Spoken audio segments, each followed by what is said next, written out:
Maintenant, on va parler avec Nicolas Pereira et on va lui parler non pas de l'Impact de Montréal, mais bien du club de foot de Montréal. Salut Nicolas.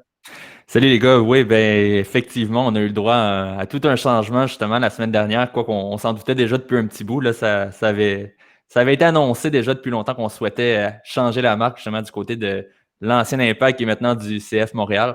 Donc oui, le club de foot Montréal, c'est bon, ça a fait beaucoup jaser, je pense que c'est un peu l'objectif aussi derrière le changement de nom, changement de logo. Euh, Faire genre que ça fonctionne, ça. ouais, exact. Mais pas toujours pour les bonnes raisons, justement. Oh, Donc, non. peut-être pour commencer, voir un peu d'où vient le logo, d'où viennent les sélections, en fait, des différents concepts du logo. Bon, on commence avec justement un écusson, donc on revient avec quelque chose de peut-être plus traditionnel par rapport à la MLS, justement. Donc, on va chercher le blason très simple plutôt que le bouclier qu'on avait avec l'Impact initialement. Donc, mais quelques éléments qu'on a tenté de ramener. Donc, la police utilisée, c'est par rapport aux Jeux Olympiques, justement, de Montréal. C'est la même police qui avait été utilisée. Donc, on fait un peu un retour dans le passé de ce côté-là.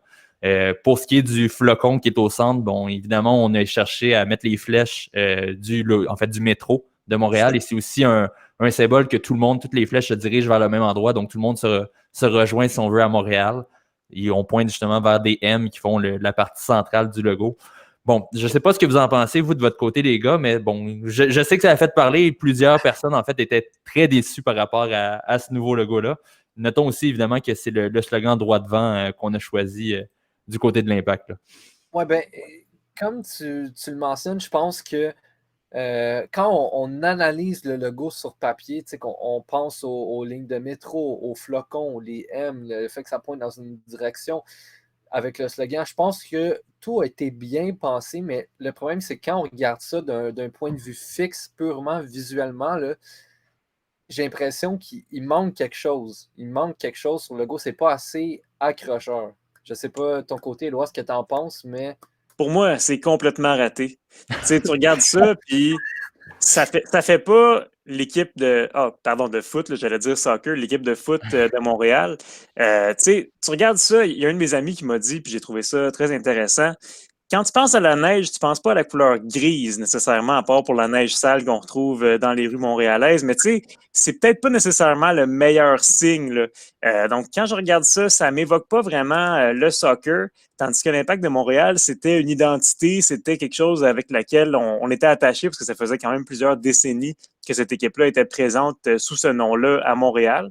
Maintenant, on y va avec une équipe sans nom, carrément. Donc, je trouve ça un peu étrange comme changement. Puis je comprends que les puristes là, de soccer européens vont mieux aimer des équipes qui n'ont pas de nom. Pourquoi CF? Pourquoi club de foot? C'est un autre débat, mais pour moi, c'est vraiment pas une identité qui s'y est bien à l'équipe de Montréal. Mhm. Ben, pendant justement, en qu'on est parlant là, du nom, pendant oui. qu'on est là, Oui. je sais pas de ton côté si on l'a avec nous, mais il y a des fans en fait qui ont refait le logo de l'Impact. Puis écoute, ma foi, si vous avez la chance sinon de le trouver sur les médias Oui, ben sociaux, oui, on va l'avoir. En fait, je peux Oui. te le sortir. c'est parce que il y a beaucoup de gens qui disent que ce logo-là, donc vous le voyez à l'écran, Mhm. AS Wow. Montréal, ferait davantage l'unanimité. Et ce qui est drôle dans tout ça, c'est que c'est pas une équipe d'experts qui a fait ça, c'est vraiment fan-made. Donc, je sais pas pour vous, les gars, mais moi, ce logo-là, je le trouve déjà vraiment plus accrocheur que ce qu'on a actuellement. Et je trouve qu'avec la marchandise, c'est quelque chose qui paraîtrait très bien, là. Mhm. Oui, ben, tu sais, justement, tu parles de la marchandise. Je pense aussi, pour revenir à l'autre logo, moi, de mon côté, je le déteste pas, mais je l'apprécie pas non plus à. Je pense pas qu'on a été chercher le maximum qu'on va aller chercher avec ce logo-là. Justement, Éloi, tu l'as mentionné, le fait qu'il y avait bon, du gris plutôt que du blanc pour le flocon. Le blanc aurait pu faire un très beau contraste. C'est sûr, peut-être pour la marchandise, c'est un peu moins vendeur d'avoir du blanc dans ton logo, mais quand même, je trouvais que l'idée justement derrière le logo était pas si mal. Elle a juste peut-être été mal apportée. C'est sûr, par contre, oui, comme tu le dis, Simon, quand on regarde par rapport à ce logo-là qui a été créé par un graphiste, en fait, amateur, c'est Philippe Deschênes, donc qui est un partisan du club depuis longtemps. Ça a été fait en moins de 48 heures. Là. Pour vous donner une idée, par la suite, il a travaillé un peu sur son logo, justement, avec tous les commentaires qu'il recevait, juste pour donner quelques éléments, justement, par rapport à celui-ci. Bon, le M au centre qui est fait à partir du pont pour Montréal se décline aussi en VM, donc pour faire Ville-Marie. On a été chercher justement bon, la fleur de lys qui a été installée au-dessus du pont. On a aussi les cloches sur les deux côtés de l'écusson qui rappelle justement la ville au sans clocher qui est Montréal. Ça rappelle aussi la cloche qu'on utilise au Stade Saputo.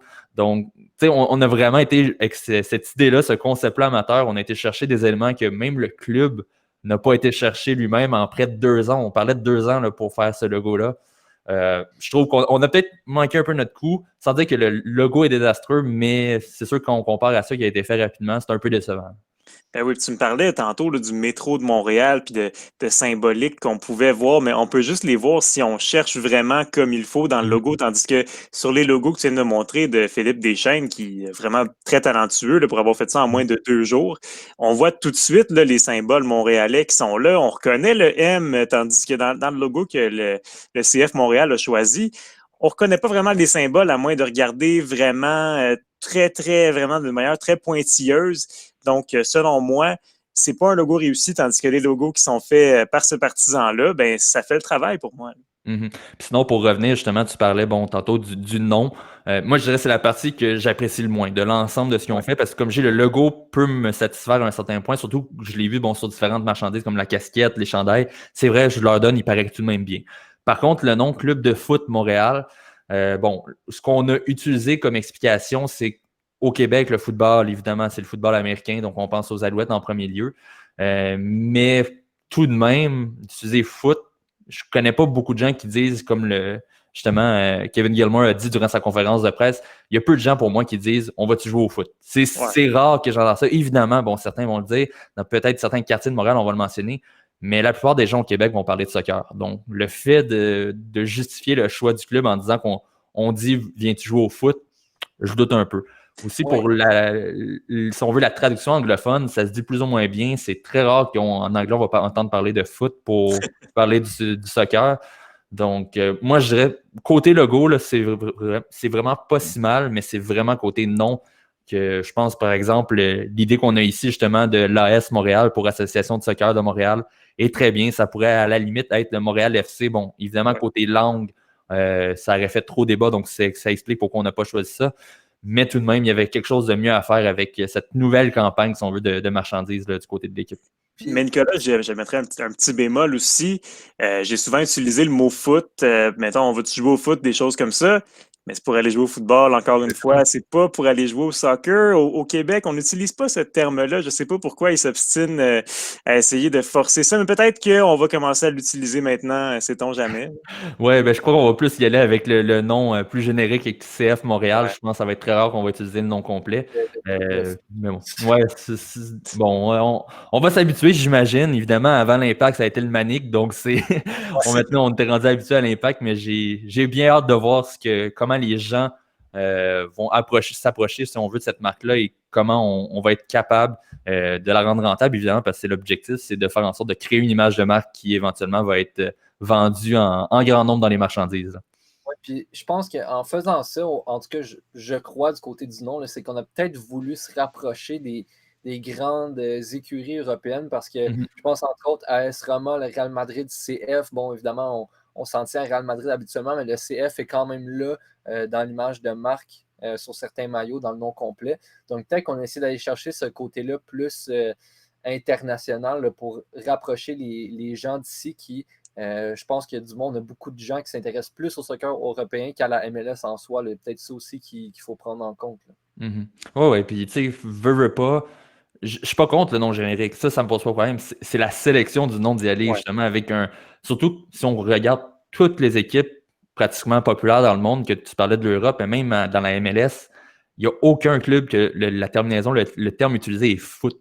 C'est vraiment soit football. Tu parlais du Real Madrid, c'est football en espagnol, évidemment. Mais il n'y a jamais personne qui a utilisé le terme foot. Donc, je trouve vraiment que le choix est douteux. Reste à voir si ça va fonctionner.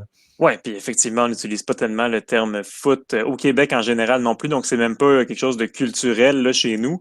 Mais bon, notre CF bien-aimé a fait quelques acquisitions cette semaine. Nicolas, il y a eu des changements, tu voulais nous en parler également pour ce qui se passe sur le terrain. Oui, on a Alias Struna, donc qui est un défenseur slovène qui joint à l'équipe, qui a été acquis justement en transigeant Maxi Urruti, un super attaquant qu'on a connu pendant quelques années à Montréal, qui n'a pas fait l'unanimité, si on veut. Mais non, je crois que c'est plutôt pour se débarrasser justement du contrat d'Urruti que d'acquérir justement un défenseur talentueux. Il va quand même probablement très bien faire le travail. A joué en Italie quelques saisons avant de venir justement avec le Dynamo de Houston, donc a joué pour Palerme en Italie. Donc, j'ai bien hâte de voir aussi cette acquisition-là, ce qu'elle va pouvoir amener. Côté défensif, on sait que l'Impact a parfois eu quelques difficultés. Donc, peut-être une bonne nouvelle justement d'aller chercher du renfort. C'est aussi un joueur qui est bon de la tête habituellement, qui est beaucoup plus grand que la plupart des joueurs qu'on a du côté de l'Impact. On sait que c'est vraiment une facette du jeu montréalais qui a été, si on veut, une lacune durant les dernières années sur les coups de pied arrêtés. Donc, c'est une bonne nouvelle selon moi, cette acquisition-là. Même s'il joue seulement quelques minutes, à tout le moins, on libère de la place en avant pour aller chercher un vrai attaquant qui va pouvoir marquer des filets comme on espérait que Maxi Ruti puisse le faire. Mais je crois que justement, c'est une bonne nouvelle. Ça montre qu'il y a un vent de renouveau qui va avec l'équipe. Et je pense que c'est un peu l'objectif de la campagne aussi qu'on crée en ce moment, c'est de créer une culture gagnante.